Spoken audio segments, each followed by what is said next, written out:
Good morning, good afternoon, good evening. Wherever you are, how are you? How's it going? I'm so thrilled and delighted that you're here today. We're going to have a fabulous, fabulous show. And tell me about what's going on where you are. How is the weather? Drop it in the chat. Let me tell you, here in Detroit, tell me, did we not wake up to snow? I was bragging with you last week because it was in the 60s and 70s, right? Well, we've got snow and it's in the 30s, but you know what? It's all right because that's what life is. It's this changing, this ups and downs, and really that's the adventure in life. That's what makes it exciting. Some of you may be saying, well, that's just too much excitement, Dr. Geneva, you doing up in here, but that's okay because we're going to have a great show. Please say hello.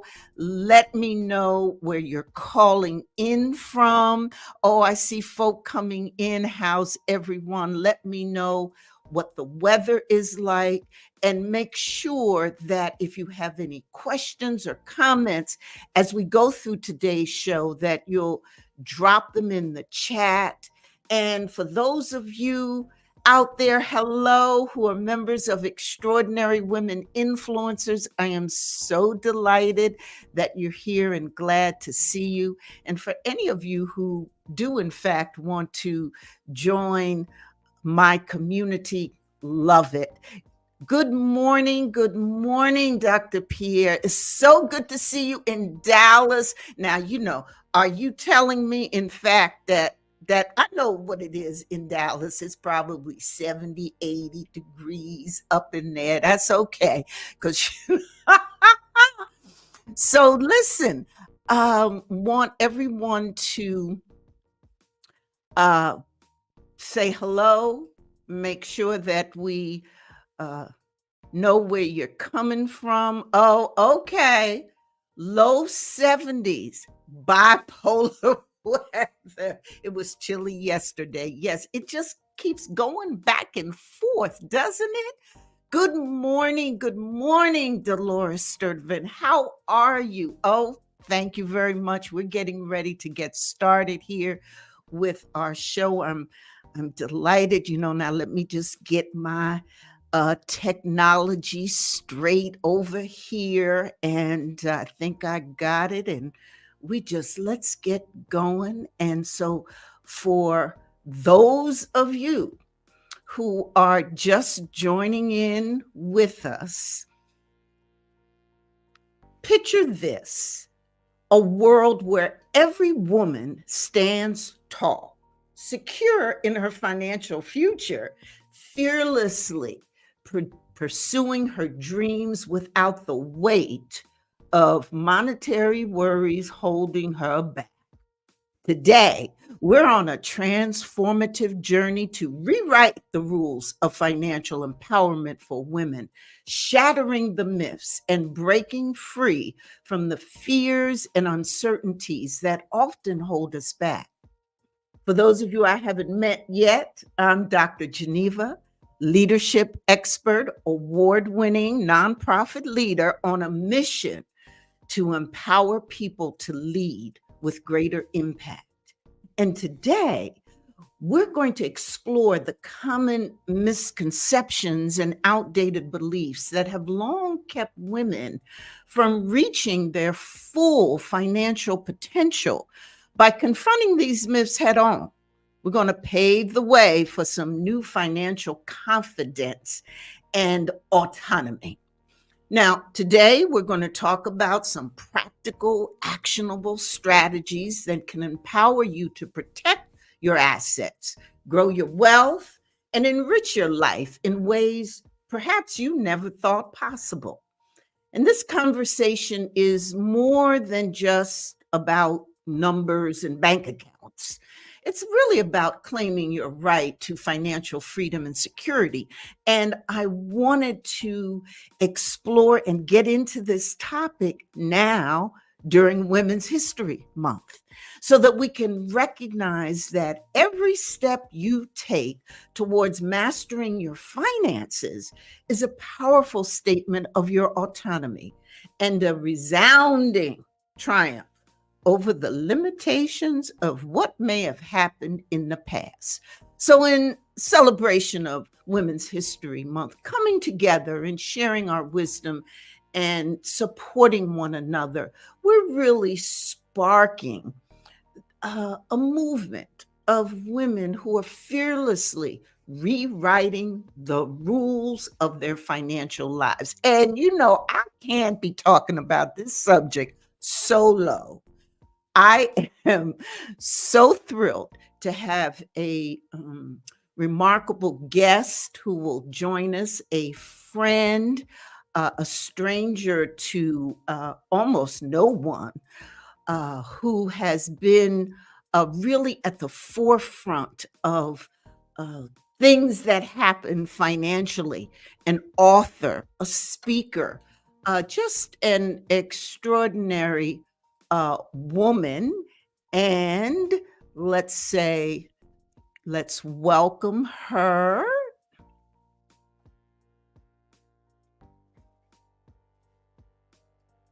Gail Perry-Mason.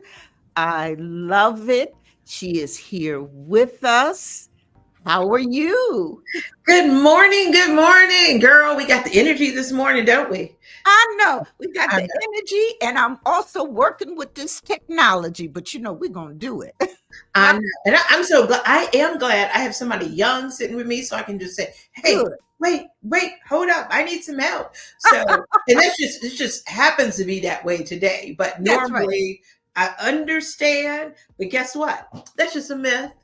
We can Yes, get it. We got this, right? that's right. Okay. Well, Yeah, we got speaking of myths, this. you've seen a lot of different things in your career and in your life and the things that you've done. What are some of the most common myths you've seen in your work with women and financial freedom? And, how can women, spot these myths and get past them? You know what? I would say one myth is that we're not savers. We are spendthrifts. We don't save. We're not good negotiators. We spend with our emotions. All of that are totally just myths. If you Okay. look, yeah, and you know what? And Geneva, and first of all, thank you for having me. And I'm glad to be Delighted. here because these are things that we do need to talk about. And you have the platform to talk about these things. And I'm honored to be on your platform because, collaboration is everything. And I love you and thank you for having me.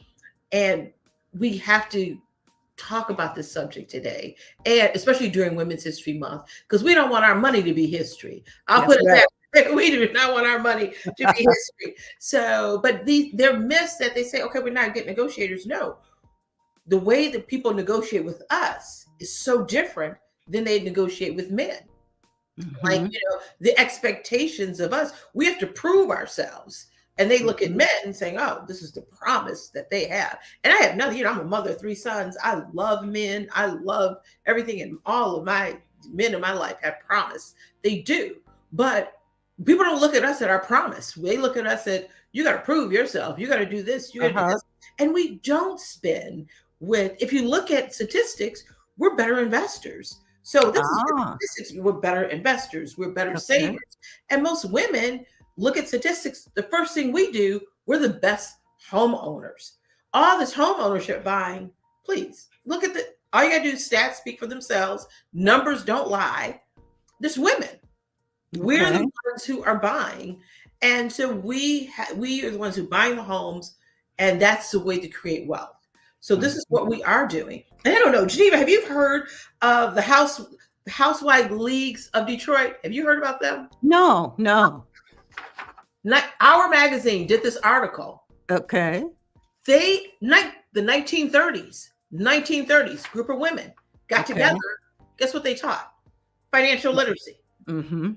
Okay. They taught women how to budget in the 1930s. Mm-hmm. So Mm-hmm. they taught the women how to budget. They had a whole group that they would get together back in the 30s in Detroit, and they taught women. So, and they went national. Mm-hmm. So, do we need to recreate this wheel? Of course. And I think we do by you, number one, having this program today, by you talking about this.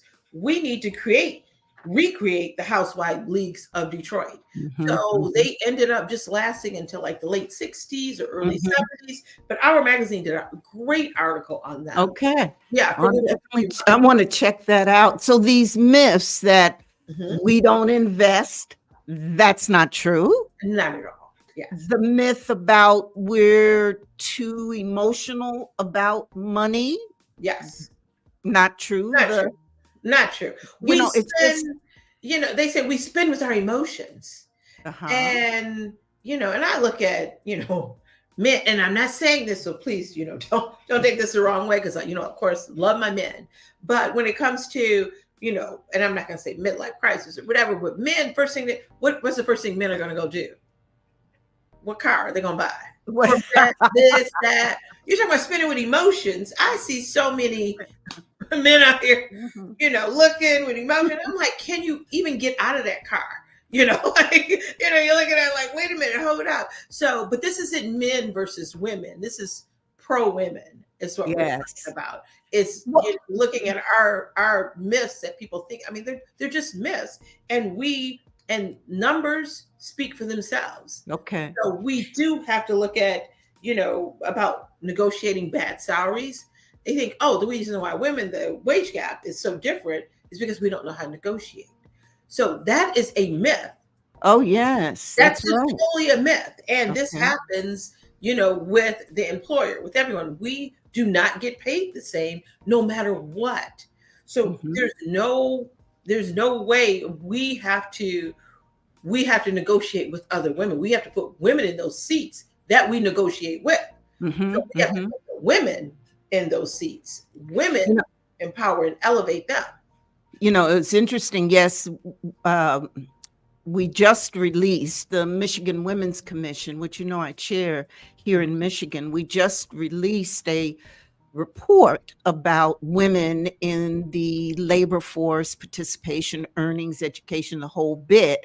And Yes. you're right, in Michigan, women still earn less for Yes. 81 cents for every dollar that a man will earn.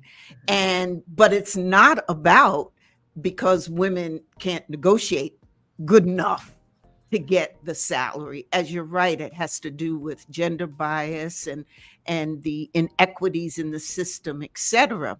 So why is it important for women to recognize these myths, for you to talk about these myths as they're trying to become and stay more financially empowered? Why are recognizing these myths important? Because we can't fix what we don't face. So we have to fix this myth. Like, this is not really a myth. And the only way we can do it, we do have to prove ourselves. So we do have to prove ourselves. Can we prove ourselves with numbers?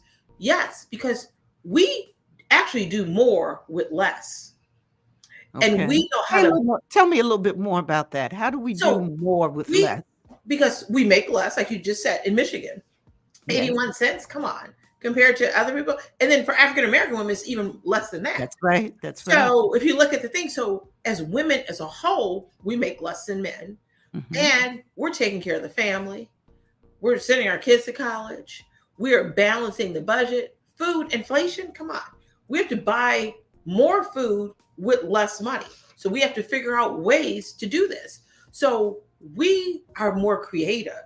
We have to use our creative power, not our buying power, because we don't have that. We have to use Mhm. our creative powers. We use a Okay. different set of powers when it comes to women. So that's how we have to overcome these myths with our creative power. I know so many women use so many different apps when they go out, like, okay, I get more points with this. I get my money with this. Let me get this receipt, because there's so many ways you could save money. And let me just give you, and I'm just going to just give you one site that all Where? women should go to, and Okay. men, everybody should go to it, is thepennyhoarder.com. They have different ways to actually, to save money when it comes to grocery shopping, on Finance Buzz. There's a whole bunch of different websites you could go on. But the thing is, we have to be more creative when it Okay. comes to Okay. our buying power so we can buy more. I mean, you tell a woman there's a sale, and I mean, there's a sale, like, come on, we'll go for a sale, but we're going to make sure that that sale is right for us. Not every sale we don't have to attend, just like every party you don't have to attend, just different things. And I got to just, and it's another thing too that I have learned when it comes to, Geneva, we all get invited to like so many different activities. I know Dolores is on here, everybody's on here. We get invited to this activity, that activity. And it's just like, now I personally wear a uniform almost every day, pearls and black every day. People say, Gail, do you ever wear color? I'm like, but it's so easy. All I gotta do is put on pearls and black, different set of pearls, different earrings, and then different dress or different top or whatever. So I do wear a uniform a lot. But then when I do wear color, it's like, you know what? Let me go on Rent the Runway. I actually go on Rent the Runway, and Yeah. actually I will rent a red dress if I have to go to a red event to wear that for, $20. Instead of buying, a $300 dress or $200 dress, I can rent it.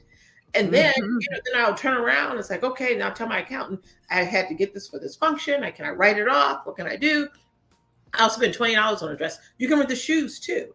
So, because all I have is black shoes. Jimmy got Mhm. behind me, like, oh my God. Somebody told me one day I look like, I have my closet, everything looks like Johnny Cash or something like that. I was all black, and I'm like, oh my God. So, But but that's because you're kind of rewriting your own way that you approach money. Now, so you've been in the business, in the financial yeah. business for a while.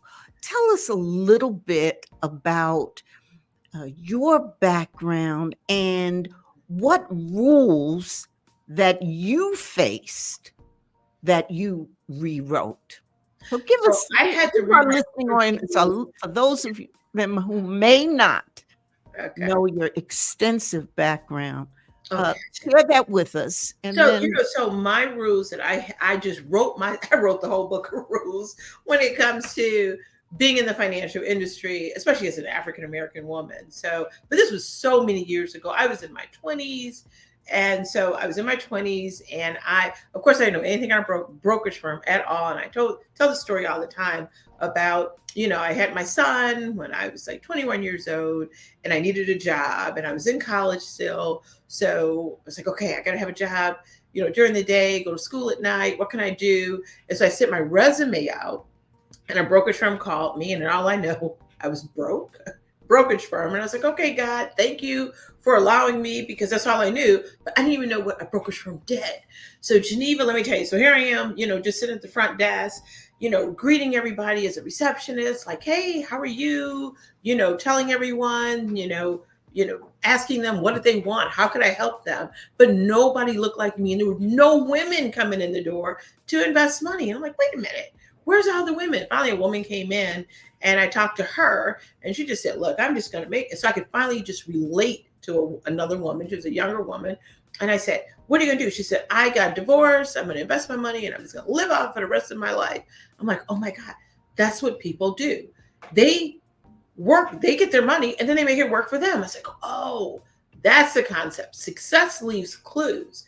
So, Geneva, I learned how success leaves clues by following successful people when I was 20 years old, when I was 21 years old. And I was like, wow, I learned about Warren Buffett. I learned about John Rogers. Melody Hobson was an intern. And that's when I met her. And I started talking to her, and we were talking about what we're going to do with our futures and all of this. Of course, Melody Hobson is, just amazing and doing amazing things. But we both started, I called her to Detroit. It's like, hey, can you bring John Rogers to Detroit when she was an intern? Because I wanted to put on a seminar and teach people. So that's how I started, even though when I worked at another firm, not the firm I work with now, but another firm, I said, hey, can I get my license in being an investment advisor? They were like, oh, no, no, no, no, no.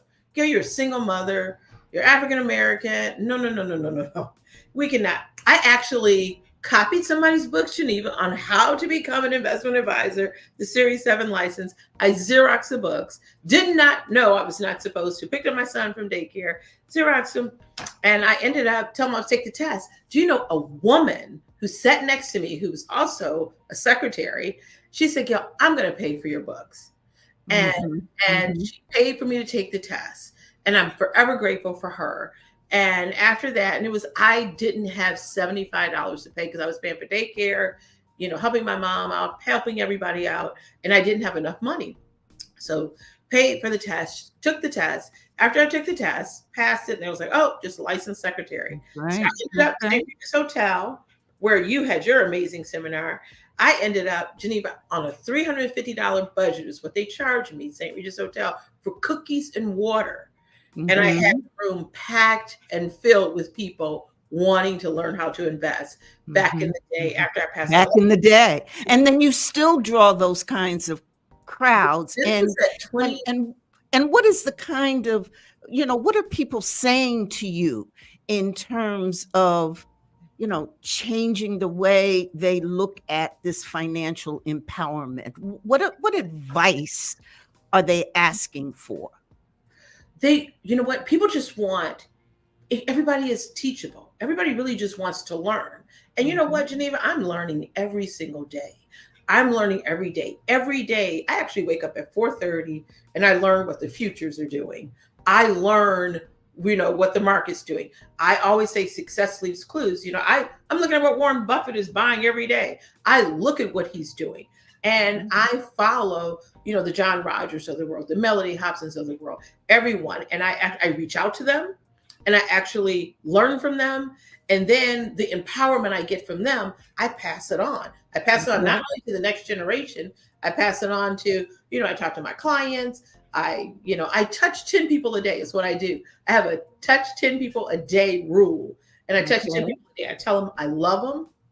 I learn from people and I actually pass on something every single day of my life.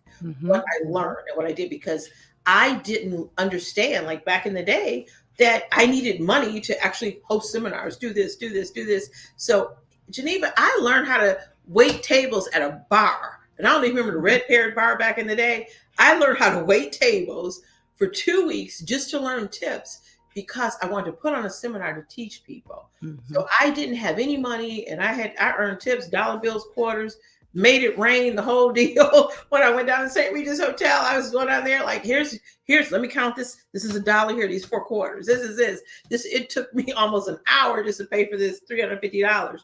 So But what I'm hearing, Gail, is a lot of um, resiliency,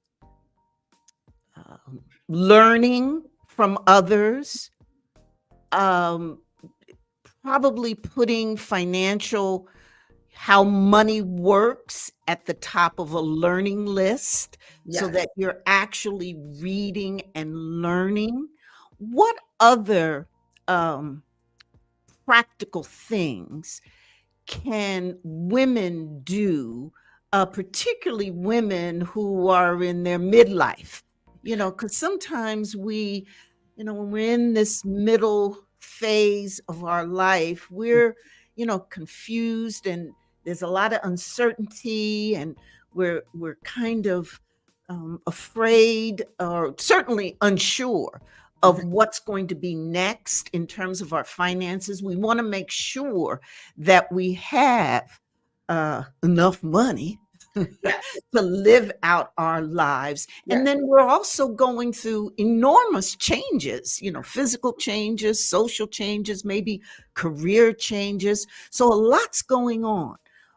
And the Let's first thing, start talking about, mhm, if we could, some real specifics that um, women can use, can do to be more financially empowered, particularly in the middle of their lives. you know what? And it's so much uncertainty. You wake up every day, it's like people are pulling on you, like, I need money, I need this, prices are going up. So the first thing we have to Mhm. do, Geneva, the first thing is mind your own business. Okay. As middle-aged women, we need to mind our own business and not worry about anyone else. For just an hour. I do it an hour every Monday morning. I have a mind your own business Monday. So on my mind my own business Monday, I'm like, hey, right now I'm my chief life officer. You become your chief life officer. And what do? You make layoffs. You make layoffs and deposits. And what I mean by layoffs is like, hey, women, let me call up my insurance company. This last week, I actually called up my insurance company and said, hey, if I belong to AARP, can I get a discount? If I belong to a credit union, what can I take to get a discount? What is your loyalty discount? Okay, I got one car on here. I don't need on here any longer. I want to take it off. How much will it go down? Blah, blah. So I ended up negotiating. They say women are not good negotiators. You can negotiate with your cable bill. You can negotiate all those all subscriptions that we have. We don't need all of those on our phone. Take a day. Just mind your own business and make layoffs. Another thing, we do need to put a GPS on our money. Okay. So actually, no, nobody's money should ever be homeless. Everybody should have a spot for their money. It's going here for growing. It's going here for bills. It's going here. This is my vacation fund or whatever. Don't deprive yourself. I'm not saying don't deprive yourself, but everything should have a place. So that's organization. So in your mind your own business day, get organized. Get your finances organized. The main thing that I want everyone who is on here today is to set up their own personal board of directors. You have to. When you become middle-aged, if you don't have your board of directors, it's like, hey, wait a minute, hold up, I need a board of directors. And people don't even have to know. Your accountant should be on your board of directors because everybody's dealing with their accountant right now. Okay, let me email you this, let me do this, let me do this, but we can pick up the phone and call, text them, whatever.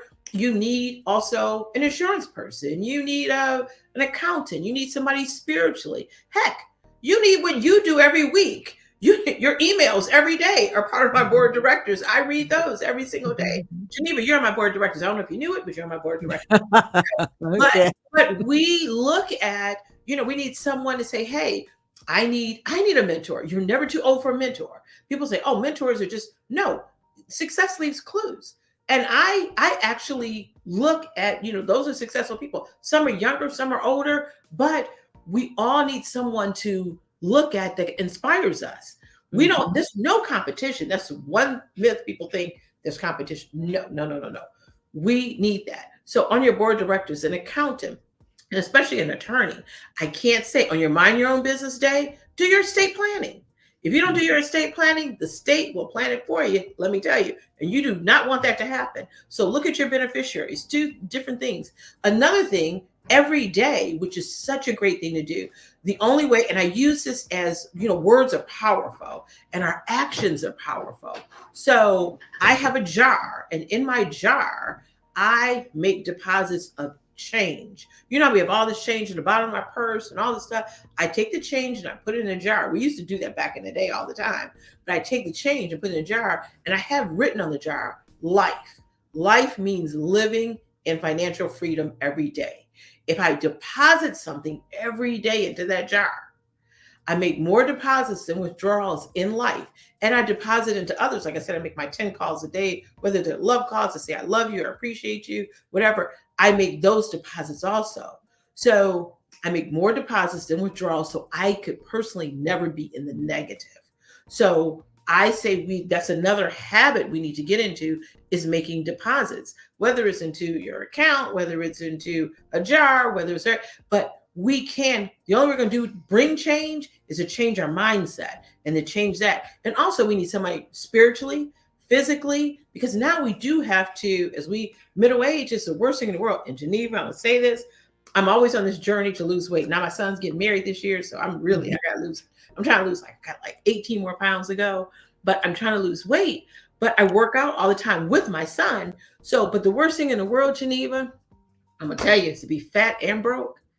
And I don't believe in diets. Please don't get me wrong. Diets just mean, did I eat today? But we need someone on our board of directors that will say, hey, It'll help you help you lose weight. So I with got with that well-being, With that that well-being, we have overall to. physical well-being as I well. know, I Mm. know, I know. So that's what, And here I am trying to work on that book from a full figure woman but to a seven-figure woman, a woman's guide to okay. managing her assets. And I'm All trying to do right. that. Full figure to Seven figure. seven figure. All Yeah, right. the woman's And guide for to shifting those of her you who assets. We are gotta shift our assets. We're like, mhm, okay, let's do this. And shift don't let our all your money go to assets. food. Do not let your money go to food. That's another Okay. thing too. Okay. We now that's one thing everybody, a lot of people do. They eat emotionally. Okay. And so the Yes. one thing, so that's my goal. Like one year, I was like, okay, I'm gonna run this 5K and save 5K. So we need to You do, are yeah, you different. yeah, you on a roll. You just dropping them gems. Do y'all hear her? Dropping them gems. Mind your own business every Monday. GPS. Know where your money is going. And everybody can relate to that, Gail, because everyone uses their GPS when they're in the car and they're Mhm. driving. Use it in terms of your money. Have your own board of directors. Gail and I are both advocates of that. We believe very much in that. Have your own board, your council of advisors, whatever you want to call it. But what we're talking about is a group of people who will not only support you, but will give you good information, good advice, give you expertise. And what you're saying, Gail, is we should use that in terms of our money Yes. as well. Very, very, very important. And then what is life? Living in financial freedom every day. Living in financial freedom, life. Yes. Okay. So folk, I would put that in another tip because that's like a mantra. You could Yes. say living in financial And our freedom, words are so living in as an affirmation. We've got some questions here, Gail, so I want to make sure we get to them. But before we do, I want everyone to know that Gail Perry-Mason and I will be doing an event soon. We're going to be bringing together our communities of women, particularly women who are seasoned in midlife, and we're going to be focusing on wellness and well-being. And that's talking about physically, emotionally, socially, and financially. In other words, we're going to be talking about looking good, doing good, Yeah, and feeling good. that's right. And so we want you to stay tuned for that. And again, my sister Gail here is really incredible. And so let me get okay. So we got this question from Dr. Pierre. She wants to know, she's new to investing, Hmm. Gail, and she wants to make sure she's making the right moves.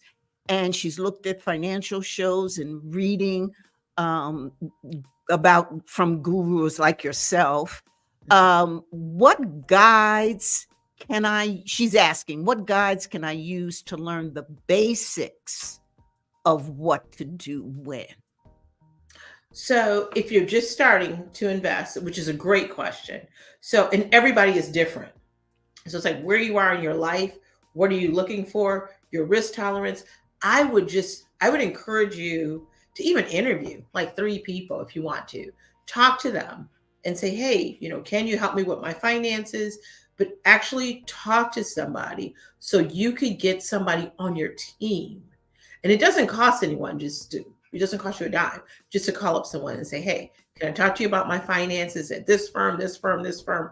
Just reach out. So this way you have, a financial coach that's with you, just like you have a life coach, just different coaches, different things. So actually get someone on your team that can help you and hold you accountable, because that's the same thing. We have to hold each other accountable, and we need our Mm, board of directors an accountability partner. mhm, Even mhm. if you just use someone, and you can always change them, you can always, but have somebody on your board of directors on a team so you can, because now when you're watching too much TV, like I'm listening to, CNBC, I'm listening to this company or this, And I love CNBC. I have them on all the time, but you're watching. It's too much information. Sometimes we have too Ah, much information. mhm, It's like, whoa, this is too much. I can't mhm, do all this. Let me just stop because I'm overwhelmed with it. But just spend an amount of time, maybe on Mondays to do this. And I see Dolores has one. mhm, But that's what we need to do, is just to have mhm, somebody on your own team and mhm. reach out. Yeah. And feel free That to reach out to me if you want to.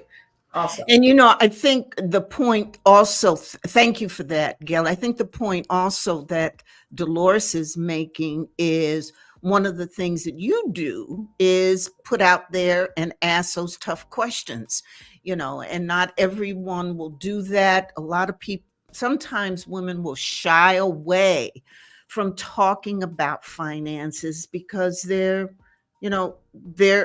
embarrassed or shameful that perhaps they don't know the answers or perhaps their finances aren't up to snuff or the way it should be.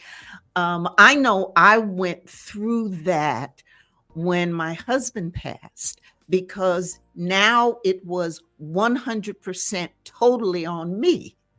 mm, And, I thought I knew stuff. And of course, I've run multi-million-dollar organizations and do that. But when you're by yourself, having to independently make those decisions about your own financial future, mhm, and then it wasn't just like what was happening right now, Gail. As you know, it was really what's going to happen to me the next 10, 20, 30 years. yeah. And so that gets to be, kind of scary. But Oh, sometimes we're not too interested or don't feel too comfortable or confident in talking about that. and you know what? You need somebody who can empathize with you too. And the one thing is, like, I have set up, and I'll be honest, I have set up and, cried, with people, because it's just, you feel like a financial therapist. And it Mhm. is, it's different. It's bigger than the dollar. It's a plan, and it's Okay. a personalized plan because it's for Mhm. your personal life.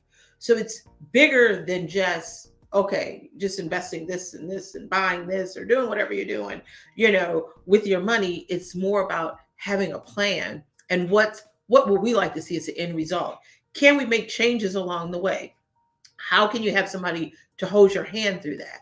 I think that's more important than just talking to someone, giving them, yeah, you have to give your personal information. You just say, hey, this is what I've done in the past. How can I make changes? Or this is what I've done in the past, and this is, I, saved up this, I've done this, I don't want to lose it. So, Right.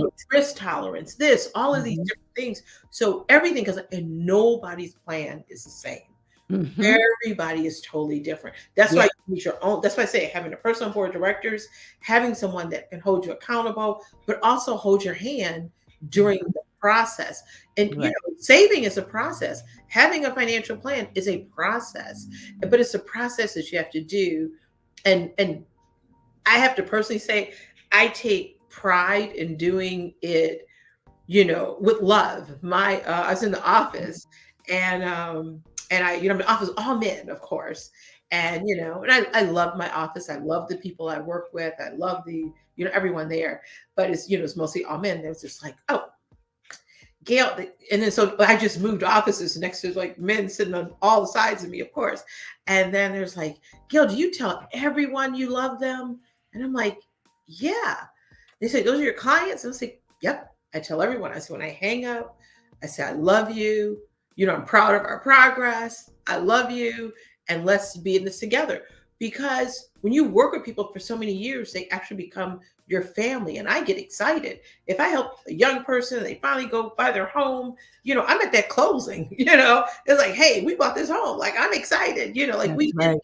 When people reach their goals and you're excited about them, I think you need someone who's going to be excited when you reach your goals. No matter what you grow through, you Exactly. grow through it together, and that's it. If you grow, I grow. They grow here. So I think it's a whole different.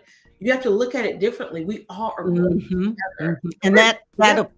and I think that approach, Mhm, when we're talking about mhm. this subject of financial empowerment is so important that in fact we can grow, we can do this, we can fix it, Yeah. and that as women, we need to mind your business Yes.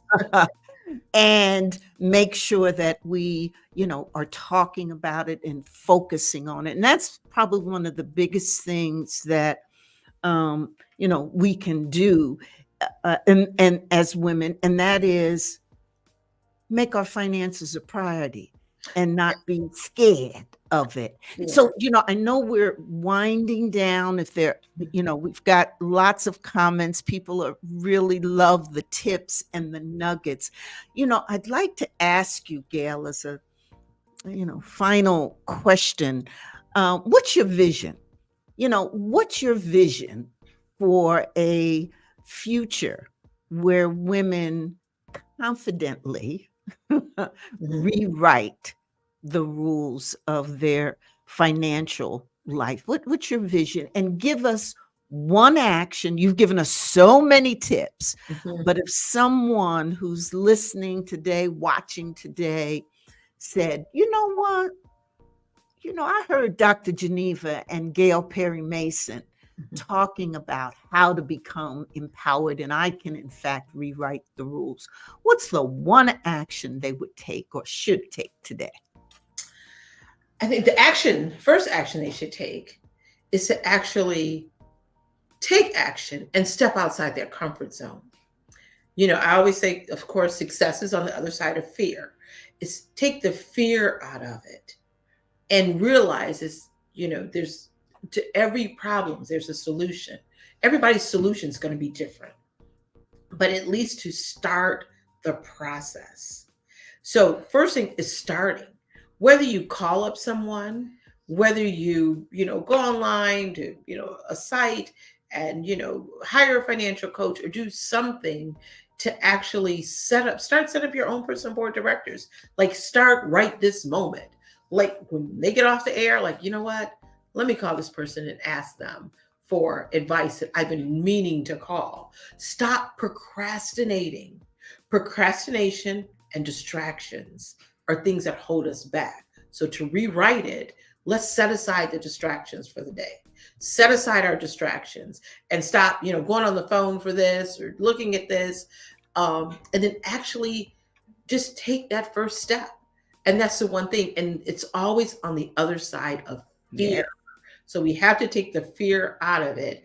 And then we have to be more and then confidence. I mean, heck, it's some powerful women on here today, and we're so powerful.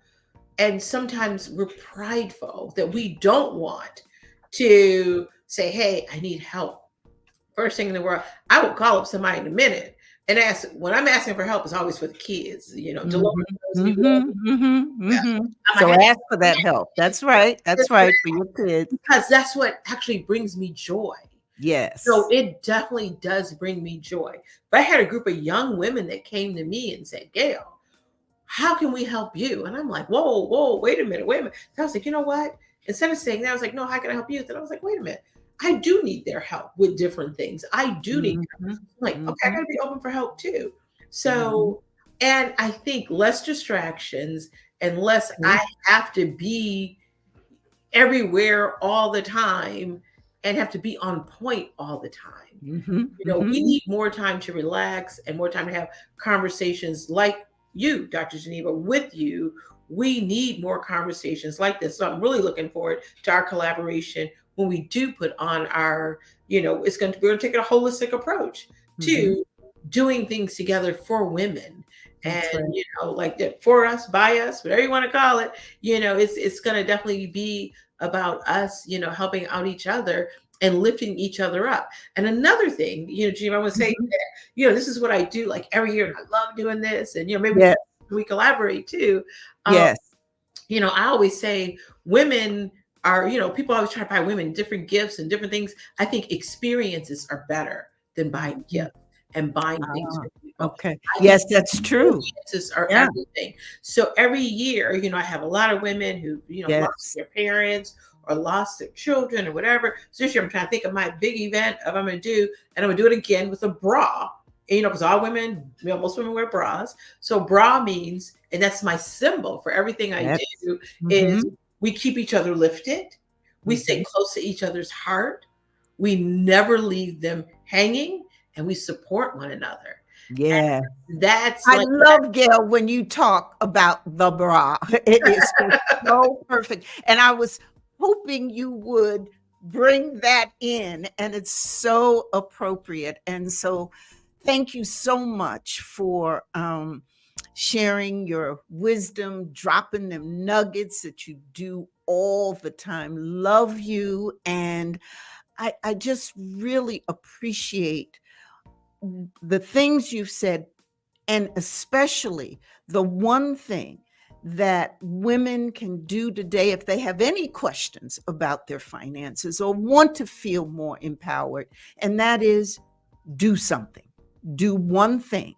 just do Take one. an action. Take one step and take it with joy and love and enjoy your life. Gail Perry-Mason, thank you so much. Mwah, mwah, mwah. Love you. Thank you for Love you. being with I can't us wait till we get together and hug in always. person Yes, soon. hugs and kisses back to you. Well, I told you it was going to be a great show. And in a world, we want to see this world where women are no longer held back by financial constraints and where we have the wealth and power to shape our own lives according to our own times and our own what we want to do. And so, as we wrap up the conversation today, remember that your financial journey is about claiming power, independence, and security. For those of you who want to join Extraordinary Women Influencers, where we, in fact, have all this kind of conversation, go to Facebook, my Facebook group. Love to see you over there. I've got something that shows, wait a minute, where you go. There you go. Hey, listen, still working with this technology. Remember, every step you take towards financial mastery is a powerful declaration of your autonomy. And so let's take those steps. As Gail says, just take that one step, shatter those myths that we talked about today, break free from those barriers, and embrace a new time of financial empowerment. Wherever you are, do one step better. So let's do that, and let's be fearless in terms of our money, and let's make sure that our wealth is our power and our financial freedom is the independence we boldly claim, and we want to make them both unshakable. Listen, next week, sleeping your way to success. Okay, now I know I got everybody's attention probably just by just saying that. Sleeping your way to success, unveiling the mindful leader's secret weapon. So, yes, Andrea Ferguson will be with us. She's a sleep advocate, a mindless guide. She's just incredible. And we were talking about, leaders often feel this constant pressure to perform at their best, and many sacrifice their well being for success. But we feel that the secret may have to be less about working longer hours, but getting enough sleep. So, we're going to talk about that. So, thank you, our guest today, Gail. And join us next week when we're going to be talking about sleeping your way to success. Thank you all for all the comments and everything else. Thank you so much. I'll see you next time. Bye bye.